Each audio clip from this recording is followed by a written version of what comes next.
Avec des sources d'informations à portée de main 24 heures sur 7, il est difficile d'ignorer les montagnes de crimes qui se produisent quotidiennement. Malheureusement, en conséquence, de nombreux vieux dossiers non résolus disparaissent de nos esprits et des médias oubliés et ignorés. Plus important encore, ces crimes restent impunis, parfois pendant des siècles, tragiquement perdus dans une époque sans les ressources et l'attention que nous accordons aux crimes d'aujourd'hui. Mais nous devons nous rappeler que les personnes de ces histoires étaient tout aussi réelles et leur sort tout aussi méritant de justice que ceux d'entre nous qui sont vivants aujourd'hui. Dans l'épisode d'aujourd'hui de Détectives des affaires non résolues, nous allons faire la lumière sur 2 anciennes et tragiques disparitions qui n'ont jamais été résolues.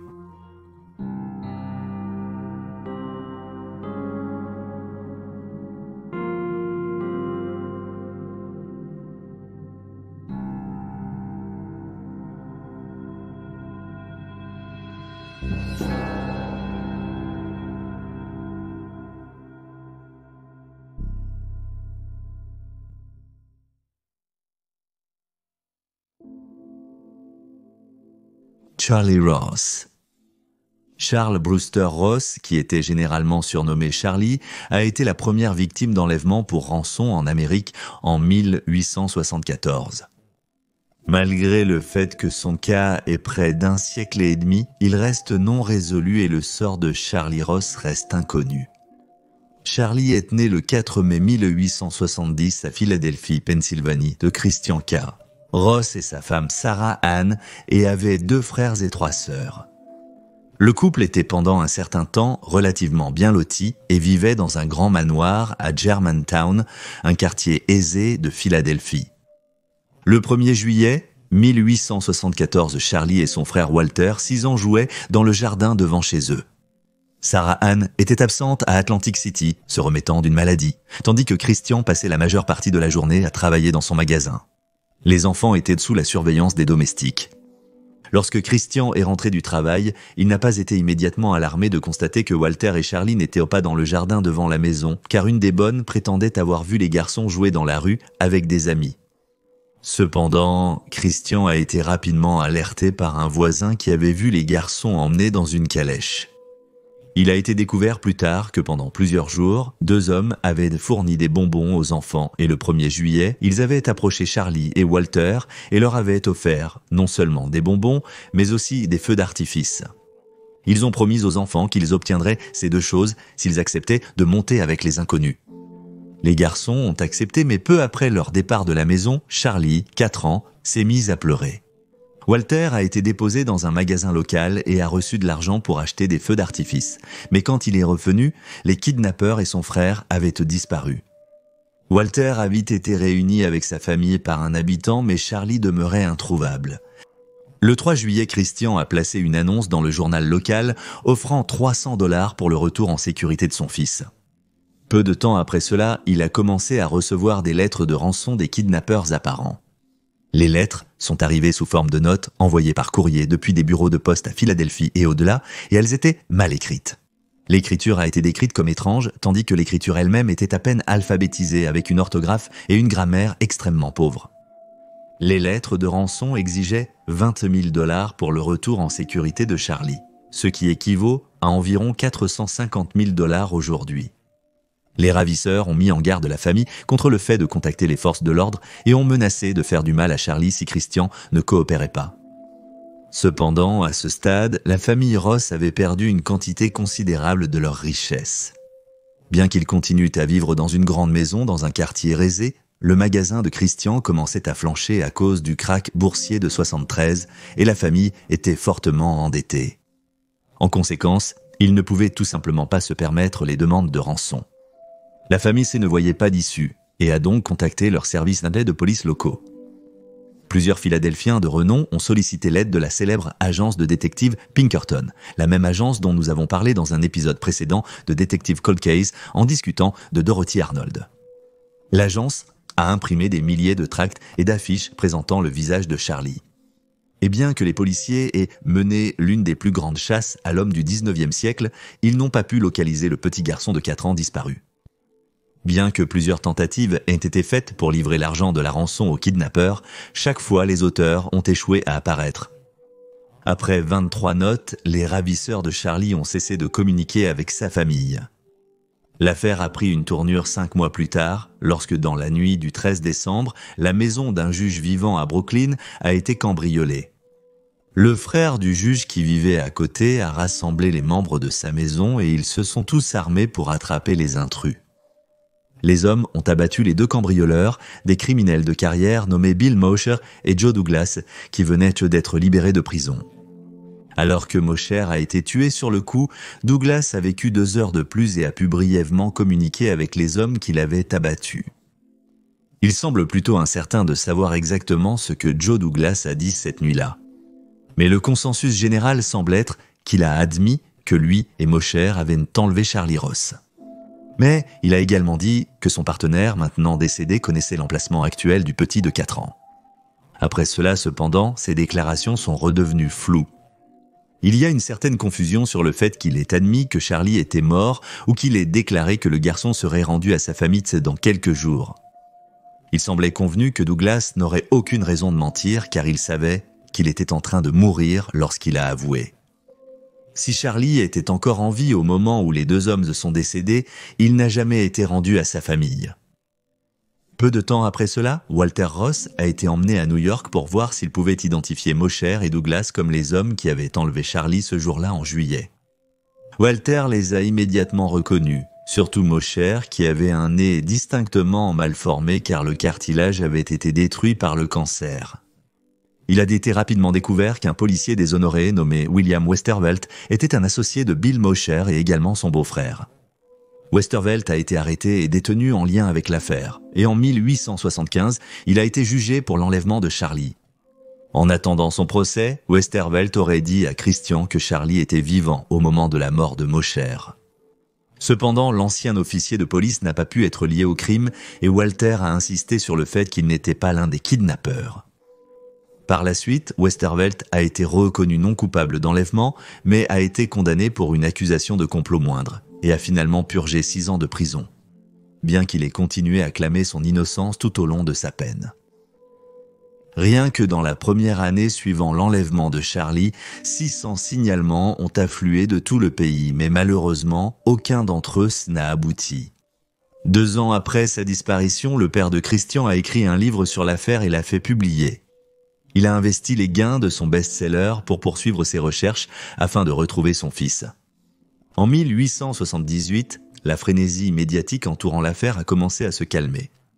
Pour raviver l'intérêt, Christian a réimprimé le livre et a commencé des conférences à Boston. Lui et la mère de Charlie, Sarah Ann, ont continué à chercher leur fils jusqu'au jour de leur mort. Christian en 1897 et Sarah Ann en 1912. Le couple a suivi une quantité copieuse de pistes, interrogé plus de 570 personnes et dépensé environ $60 000 à la recherche de Charlie, espérant qu'un jour, il pourrait le ramener à la maison. En 1924, pour coïncider avec le 50e anniversaire de la disparition de Charlie, les journaux locaux ont commencé à rapporter à nouveau sur l'affaire. À cette période, Walter Ross, adulte, était courtier en valeurs mobilières. Il a rapporté que lui et ses frères et sœurs continuèrent de recevoir des lettres d'hommes prétendant être leurs frères disparus. Et au cours de leur vie, il a été découvert que les frères et sœurs avaient enquêté sur environ 1000 imposteurs. Le plus notable d'entre eux venait d'un homme nommé Gustav Blair, qui était un charpentier de 69 ans vivant à Phoenix, Arizona, en 1934 lorsqu'il s'est manifesté. Il a demandé aux tribunaux de le reconnaître comme le véritable Charlie Ross, affirmant qu'il avait été enlevé enfant et avait vécu dans une grotte pendant un certain temps avant d'être adopté par un homme qui lui a dit en 1908 qu'il était le petit garçon de 4 ans disparu de Philadelphie et qu'il l'avait gardé pour les ravisseurs. Les frères et sœurs Ross n'étaient pas contents de cela, Walter étant épuisé par les années de charlatan tentant d'obtenir une part de l'héritage familial, qualifiant Blair de farfelu et déclarant qu'il trouvait l'histoire de Blair peu convaincante. Il a ajouté plus tard qu'il trouvait d'absurde l'idée que Charlie soit encore en vie, déclarant « Nous avons depuis longtemps abandonné l'espoir que Charlie soit jamais retrouvé vivant ». Malgré leur mécontentement, la famille Ross n'a pas passé de temps à contester les affirmations de Blair, et ainsi, la cour a décidé qu'il était Charles Brewster Ross. Malgré cela, Blair n'a jamais été reconnu par la famille comme leur frère disparu, et ils ne lui ont laissé aucun argent ou bien de l'héritage de leurs parents. Pendant un court moment, Blair a déménagé à Los Angeles et a tenté de vendre son histoire de vie à un studio de cinéma, mais cette entreprise a échoué. Il a déménagé à Germantown puis est retourné à Phoenix avec son épouse. Blair est décédé en décembre 1943 à l'âge de 73 ans, prétendant toujours être Charlie Ross. Cependant, ses descendants ont plus tard effectué un test acide désoxyribonucléique qui a prouvé de manière concluante qu'il n'était pas l'enfant disparu, mais bien un homme nommé Nelson Miller. Les destins de Westervelt, Mosher et Douglas ont servi de dissuasion à quiconque souhaitait kidnapper pour obtenir une rançon. Le prochain cas de rançon très médiatisé n'a pas eu lieu avant 1900, lorsque Edward Curry Jr., 16 ans, a été enlevé alors qu'il faisait des courses. Le cas de Charlie Ross est ce qui a donné naissance à la célèbre notion de ne pas prendre de bonbons des inconnus et la base de données des personnes disparues, le Charlie Project, porte son nom. Non seulement cela, mais à la suite de cette affaire, la Pennsylvanie est devenue le premier État à adopter une loi transformant l'enlèvement d'un délit en un crime. La maison familiale des Ross a été démolie en 1926 et Walter est décédé en 1943. Avec lui est peut-être morte la dernière chance de retrouver jamais Charlie. C'est un cas curieux car l'identité des ravisseurs est connue, mais l'emplacement de Charlie n'a jamais été découvert. Et même aujourd'hui, près d'un siècle et demi plus tard, son sort continue d'échapper aux autorités et à sa famille.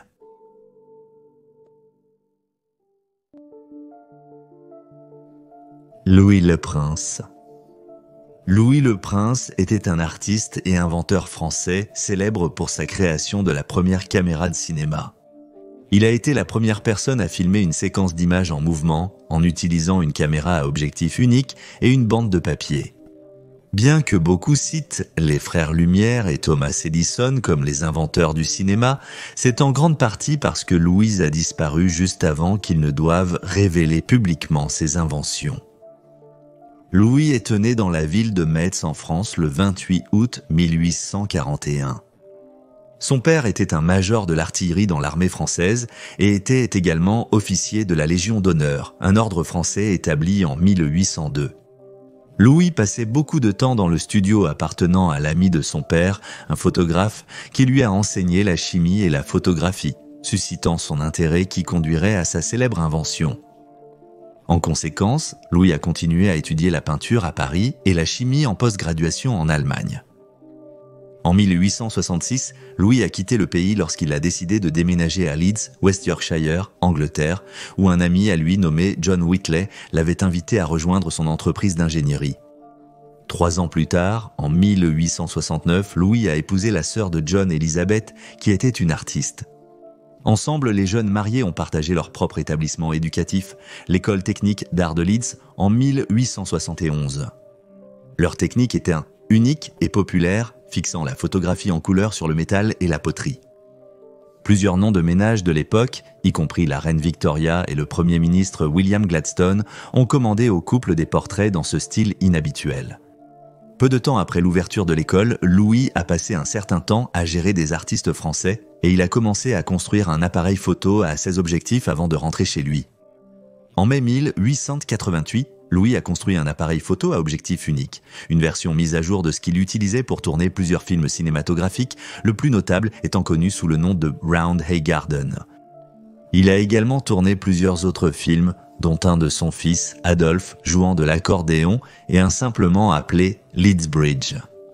En 1889 et 1890, lui et un mécanicien nommé James Longley ont tenté de créer un projecteur afin que les images de la caméra puissent être vues.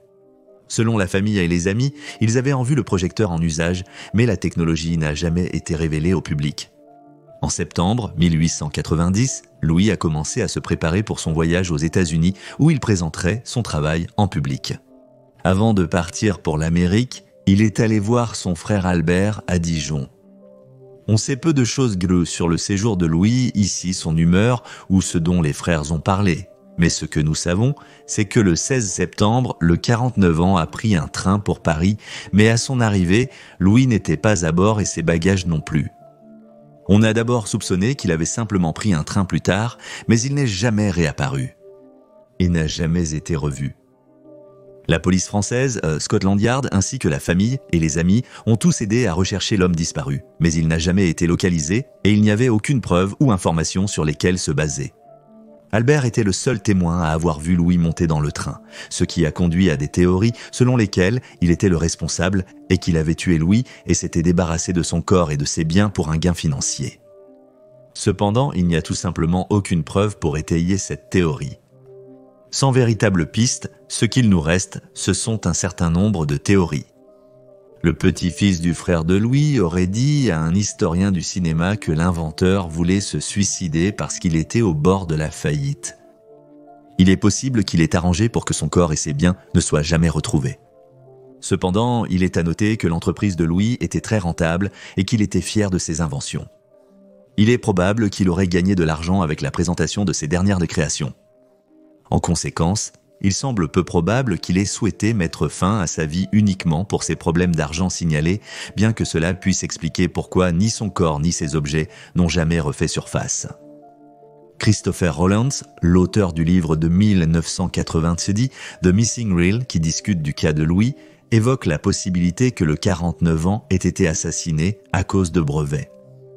Il affirme qu'au moment de sa disparition, Louis allait breveter son projecteur au Royaume-Uni, puis quitter l'Europe pour son exposition prévue. Rowlands ne semble pas être le seul à soupçonner cela, car la veuve de Louis, Elisabeth, est censée croire que c'était la fin que son mari a rencontrée. Un article de Science Directe de 2008 affirme qu'un étudiant de l'Université de New York a trouvé le journal de Thomas Edison dans les archives de la bibliothèque de New York. Une petite entrée du 20e septembre 1890 disait, je cite, « Eric m'a appelé aujourd'hui de Dijon. » C'est fait. Le prince n'est plus. C'est une bonne nouvelle, mais j'ai tressailli quand il me l'a dit. Le meurtre n'est pas mon truc. Je suis un inventeur et mes inventions pour les images en mouvement peuvent maintenant avancer.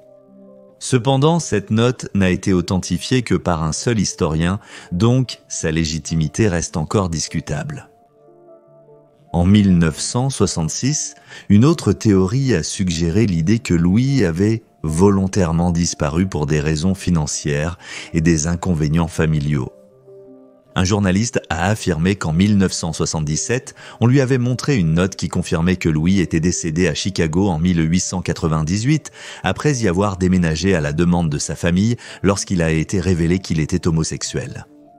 Cependant, comme pour toutes les théories, les preuves à l'appui de celle-ci sont quasiment inexistantes. La seule autre piste est venue de 2003 lors de recherches dans les archives de la police de Paris lorsqu'une photo d'une victime de noyade a été découverte. On dit que l'homme sur l'image ressemble à Louis et date de 1890. Cependant, rien de plus ne semble être ressorti de ce potentiel élément de preuve. Juste un an après la disparition de Louis, Thomas Edison a revendiqué le brevet de l'invention du cinéma avec son invention du kinétoscope. En 1898, le fils aîné de Louis, Adolphe, qui avait aidé dans de nombreuses expériences de son père et avait même figuré dans l'un de ses premiers films, est allé au tribunal en tant que témoin pour la défense dans une affaire que Edison avait intentée contre la American Mutascope Company. La société affirmait que Louis était le premier inventeur de la caméra de cinéma et avait donc droit aux royalties. Ils espéraient qu'en citant les réalisations de Louis, ils pourraient contrer les revendications d'Edison. Finalement, l'affaire s'est retournée contre la société, ce qui n'était pas surprenant étant donné la richesse et la notoriété d'Edison en tant qu'inventeur. Un an plus tard, cette décision fut annulée. Juste 2 ans après son passage devant le tribunal, Adolphe a été retrouvé mort d'une blessure par balle sur Fire Island à New York. Il n'a jamais été clairement établi s'il s'était suicidé, si le coup de feu avait été accidentel ou si quelqu'un d'autre avait appuyé sur la gâchette. Sa mère croyait qu'il avait été exécuté par vengeance pour le témoignage d'Adolphe contre Edison au tribunal. Louis a été déclaré mort en 1897. Plusieurs livres, films et documentaires différents ont depuis été créés sur son cas bizarre et ses réalisations. Plusieurs de ses inventions sont conservées au Musée national des sciences et des médias de Bradford, et plusieurs de ses brevets subsistent encore. Un article de la British Broadcasting Corporation de 2015 a demandé à Laurie Snyder, l'arrière-arrière-petite-fille de Louis, ce qu'elle pensait de sa disparition. Snyder croit personnellement que Louis a pris un taxi depuis la gare de Paris, étant arrivé vers 11h du soir. Elle pense que le chauffeur a profité de l'obscurité et du fait que l'inventeur était seul et l'a frappé à la tête avant de le jeter dans la Seine. Selon le Times, les voleurs cibleraient les voyageurs solitaires.